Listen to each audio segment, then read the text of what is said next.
panibagong trabahong muli.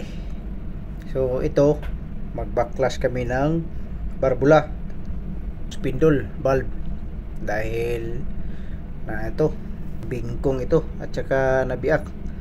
Galing ito sa auxiliary number 3 ng aming auxiliary generator. Bali ito baklasin lang dahil nakabit na namin yung spare. Para mabaklas itong valve spring, kailangan natin tanggalin itong valve spring retainer tsaka yung rotator cup. So para matanggal ito, kailangan natin ng special tools. Ito, so ilagay lang yan, lagyan ng dalawang bolt sa gilid para pang lock. Yan, lagyanan. So magkaiba yung laki ng bolt nito. Yung isa 16mm, yung isa is 12mm. So ganito lang yan, higpitan lang natin para maitulak yung spring at matanggal itong valve spring retainer.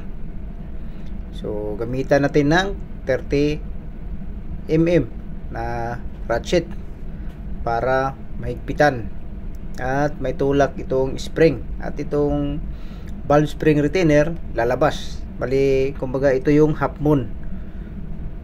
Pagtanggal ito mamaya makita natin na ito ay half moon, at pati yung rotator cup. So ang rotator cup yan ang sa itaas.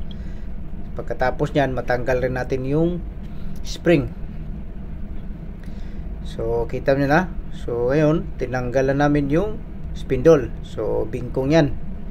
Yung intake ay basag na basag, tapos yung mga exhaust ay bingkong, basag na basag.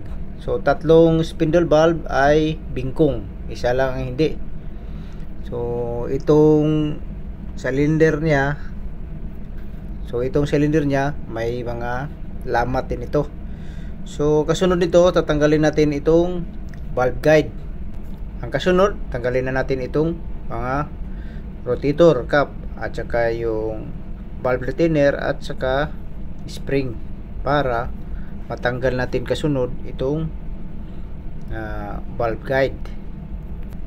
Madali lang ito tanggalin pag mayroon tayong tools. Yan, dali lang, pinapalo lang namin yun ng kaunti, higpitan. Ubos lahat ng flashlight natin. Yan ba? Tanggalin lang yan. Tapos ito valve guide, tanggalin din yung apat na valve guide. Tapos yung barbula, valve slip, tanggalin din yun.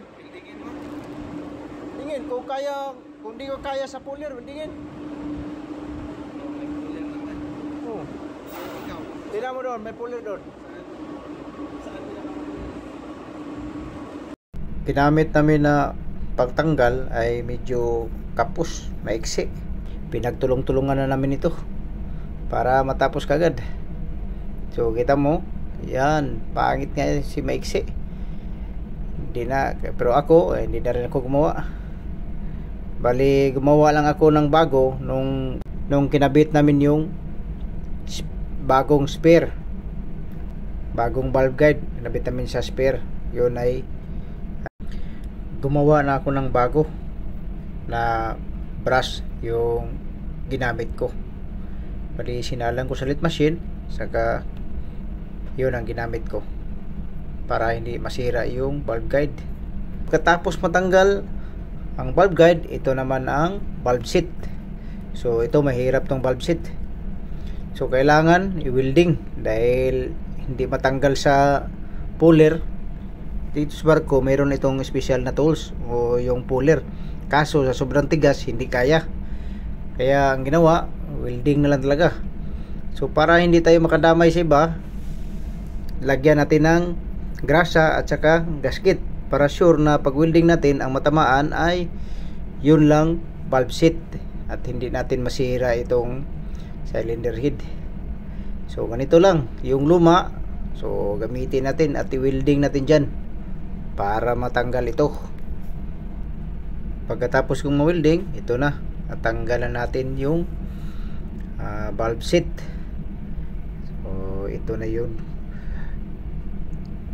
At ito rin ang valve guide, apat na valve guide. So nung natanggal natin, ito rin medyo mahirap to pagtanggal namin sa circlip, pero sinundot lang namin ito. Sa iba naman ay ginamitan to ng acetylene para matanggal talaga. So ito na yung bagong linis. Hinanda na to para naman ito ang spare. So kita nyo may mga lamat yan dahil sa biak na barbula. Sa ngayon bagong project na naman ang natapos natin.